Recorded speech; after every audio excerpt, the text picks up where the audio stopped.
Mga kababayan, no, grabe na ho talaga, 'di ba? Itong mga nangyayari ngayon sa social media, itong mga fake news at saka itong mga grabing pambabalahura at pambabastos po, no? Mga kababayan, tulad po nitong nagte-trending ngayon na itong ating First Lady, yung mga kumakalat po ng mga hubad na larawan, ayan po mga kababayan, dahil po diyan, ito po nakita ko po itong kabataan, itong mga kabataan ngayon na napakaganda ng kanilang naging reaction po at naging opinion po dito. At nakita ko po ito sa channel po ng ating kakilala na Stephen Lee, no? At sa kanyang interview sa mga kabataan ngayon, no?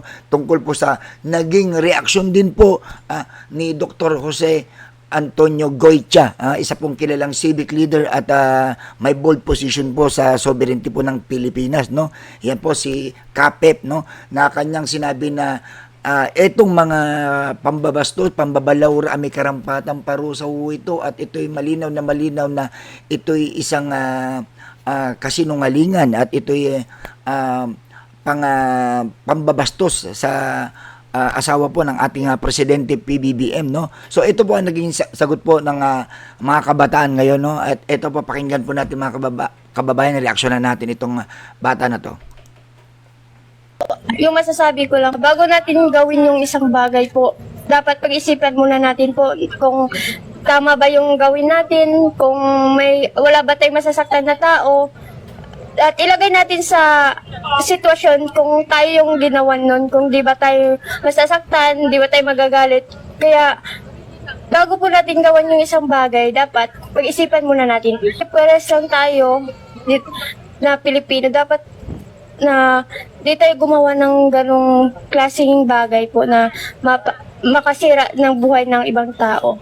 Sabi ko po, kung pwede, tigilan yung pagbubuli po. Kasi kung tayo nagbubuli sa kapwa natin, wala naman tayo makukuha nun na maganda po. Mas pinapalala pa po natin yung sitwasyon ng ating bansa po sa ginagawa nating mga hindi tama po. Kaya maging na lang tayo, responsible po tayo sa gagawin natin, pag-isipan muna natin, tsaka iwasan po natin makasakit ng ibang tao, lalo na kapwa nating Pilipino po. Yan, di ba mga kababayan, napakaganda na sagot po ng mga kabataan na yan.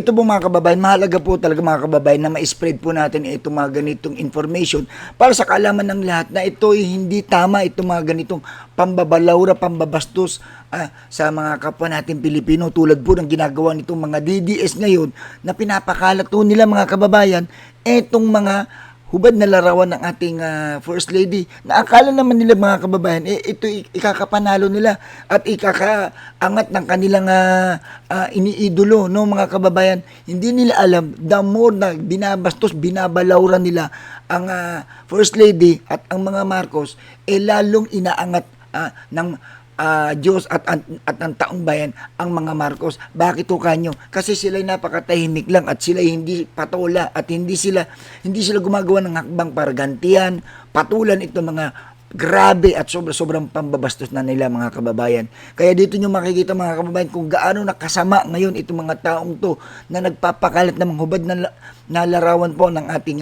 First Lady. Kaya ito, isa lang mo masasabi ko sa mga taong nagpapakalat nito, nasa inyo rin po ang balik. Makakarma rin kayo sa mga ginagawa ninyo. Dahil alam nyo po, itong ganitong taktika ng galawan ninyo para pabagsakin ang administrasyon, baliktad do ang mangyayari, bubulusok ko kayo pababa.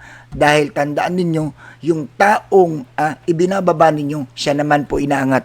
Diba? Kaya, hanggang dyan na lang yung mga galawan ninyo dahil palibasa hindi nyo na kayang pabagsakin ng administrasyon dahil lahat ginawa na ninyo lahat ginawa na ninyo, hindi kayo nagwagi, di ba? Kaya uulitin ko ulit sa live ko, kahit anong gawin ninyo, wala na talagang mangyari, bumubulusok na kayo pababa, di ba?